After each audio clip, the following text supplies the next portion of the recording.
Right. ఇక మనకి మేడారం జాతర కోసం 150 కోట్లు కేటాయించబోతుందండి ప్రభుత్వం. శాశ్వత నిర్మాణాలు సౌకర్యాల కోసం నిధుల మంజూరు. మేడారం మహాజాతర కోసం తెలంగాణ ప్రభుత్వం ఏర్పాట్లు. సీఎం డిప్యూటీ సీఎం నిర్ణయంపై స్పందించిన సీతక్క. ఇక్కడ ప్రధాన విషయం ఏంటంటే మేడారం జాతర ప్రతి 2 సంవత్సరాలకు ఒకసారి జరుగుతుంది కదా. ఎవ్రీ 2 ఇయర్స్కి ఒకసారి జరుగుతుంది మేడారం జాతర. కానీ ఇవాళ మొదలైందో అది నిన్న మొదలైందో కాదు, అది ఎప్పటి నుంచో జరుగుతున్న ఒక అత్యంత పెద్ద ఉత్సవం. చిన్నది కూడా కాదండి, మళ్ళీ అది అతిపెద్ద గిరిజన వేడుక. మేడారం సమ్మక్క సారలమ్మ మహాజాతరకు ప్రభుత్వం 150 కోట్లు మంజూరు చేసింది. ములుగు జిల్లా తాడ్వాయి మండలం మేడారంలో వచ్చేడాది జనవరి 28 నుంచి 31 వరకు సమ్మక్క సారలమ్మ జాతర జరగబోతుంది.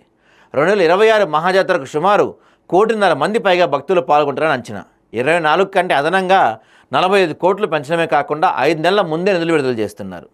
ఇక్కడ విషయం ఏంటంటే మీరు ఇంకొక డబ్బులు పెంచినా ఏం జరిగినా ఒక శాశ్వత పరిష్కారం చూడండి. ఎందుకంటే ఇప్పుడు ప్రతి సంవత్సరం ఏమవుతుందంటే ప్రతి 2 నెలల కోసం జరిగే ఈ అత్యంత భారీ దాంట్లో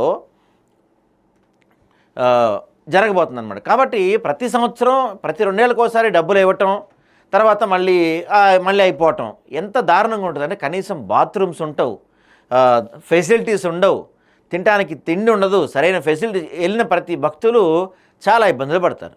కాబట్టి ఈసారైనా పూర్తి స్థాయిలో అంటే ఇక భక్తులకి పదే ఇబ్బంది లేకుండా పూర్తి స్థాయిలో దీనికి ఒక సొల్యూషన్ చూపించాలని భక్తులు కోరుకుంటారు. మరి ఏం చేస్తుందో చూడాలి గవర్నమెంట్ మనం.